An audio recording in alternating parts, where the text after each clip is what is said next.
Good evening, everyone. System Chalk here with a much belated start to a new Cultist Simulator series.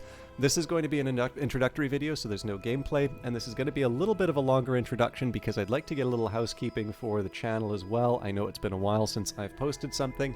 I wanted to just kind of address that, address some of the things that have happened inside of the Secret Histories world, and then we will be on our way to start a new legacy. So some of you will have noticed, in addition to my the dearth of videos, I'm about a week later than I had originally planned for uploading new material. I don't think I'll be able to fully cover exactly why. I was essentially flown out for something, which was wonderful, but it really messed not only just with my schedule, but my sleep schedule as well. I'm recording this really early in the morning just because I can't get back to sleep. But in any case, the last couple of videos that I did were for the Locksmith stream. That event has now come and gone. As of this video, this is probably old news by the time this video will be coming online.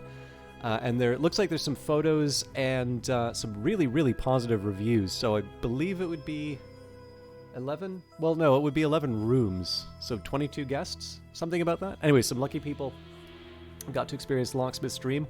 I don't know, other than the testimonials on the website, if anybody has posted about what it was like.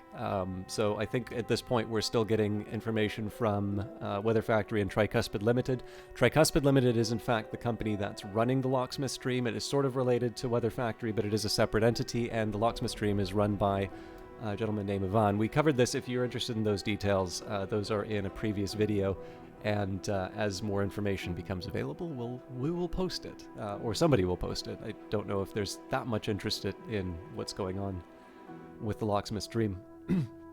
I hope there is, though, because it seems like a really interesting event, and I believe there may...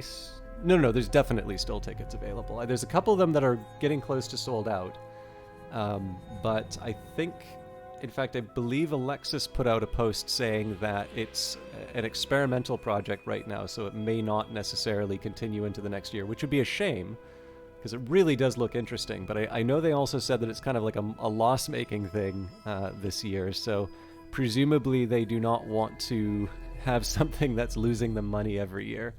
And I suppose the response this year will decide either whether that particular event continues, or whether the whole thing just gets scrapped. I don't know if they just sort of pivot into something a little bit more sustainable, or just kind of give up on the idea. Because again, it's cool, but it's unproven, and it'd be interesting to see whether or not there are enough people who are interested in that kind of an experience.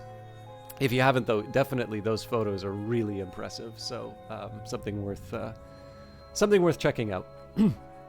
Now, what I wanted to talk about for this playthrough instead is something that I don't know if I've ever made explicit, but I like kind of talking about how I start these legacies. So one thing that's been really fun about the YouTube legacies is that this is probably the longest unbroken string of legacies sort of rolling one into the other. So for those of you who've played Cultist Simulator for a while, you will know that when you start a new legacy, the name of your previous legacy as well as a few other details are sort of carried into the save file, and that gives you the foundation.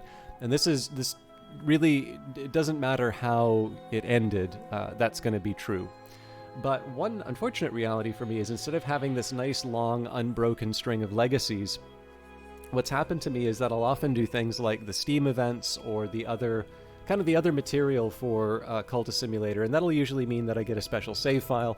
I guess it's long enough now from the events that I can kind of let some of the secrets out. So a good example of this would be when the Apostle Legacies were introduced. Weather Factory gave me a save file which actually had all 3 of the Apostle Legacies when I hit the new game button. So clearly, that's impossible to do in the base game. You get the Apostle Legacy by completing one of the Ascensions. But what it does kind of mean is that I usually kind of clear out my save folder and do a new a new character, usually based off of that save file. Now again, I don't know if that's still true because the structure for save files has changed quite a bit with the updates. But it's also fair to say that the new content we're looking for Cultist Simulator, or well, for the Secret Histories, other than the Locksmith stream, is the Book of Hours. So we're not necessarily at a point where I would probably need one of those special files. And I mean, they're the people who make the save games anyway, so I'm pretty sure they know how that system works. But what's been kind of fun about these legacies too is that chat will, and it's not chat, the comments are usually quite nice in terms of letting me know what people are interested in. But I've always hit this continue button knowing that at least 2 of the legacies are going to be random. One of them will be determined by the ending that you had, but the rest is, really just a question of luck of the draw, really. In fact, I've never tested, but it would be kind of interesting to see if you were to reload Cultist Simulator, would you get different legacies each time?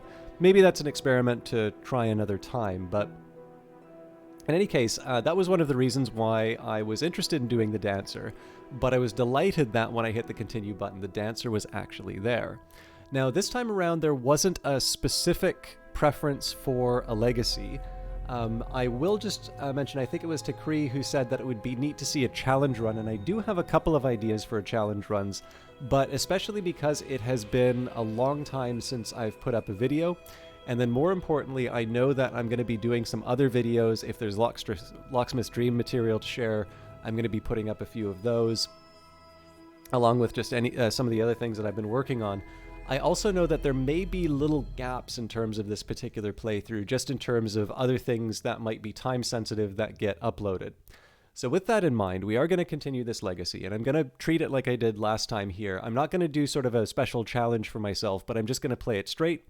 But this is one of the first times that I've sort of gone in, and while I had something in the back of my mind in terms of how I would do these playthroughs to try and make it as accessible to both new players to Cultist Simulator as well as more established ones, this time around, I know as much as you do about what we're going to be doing. So, long introduction. Let's see what we have ahead of us. Okay, so looks like a bright young thing, though the medium would be interesting. Okay, so we recently did the priest, as much as I like the priest. So, this is a tough one, because the medium is a really interesting legacy. But I'd kind of like to do the bright young thing, to be honest. I don't think I've done one of these yet. So let's say we're going to do the bright young thing, and I think I'm actually going to do all the introductions and naming and all of that in the next video. So thank you for watching. We'll see you in episode 1, which should be available either in the end screen on this video or in the next part of the playlist. See you then.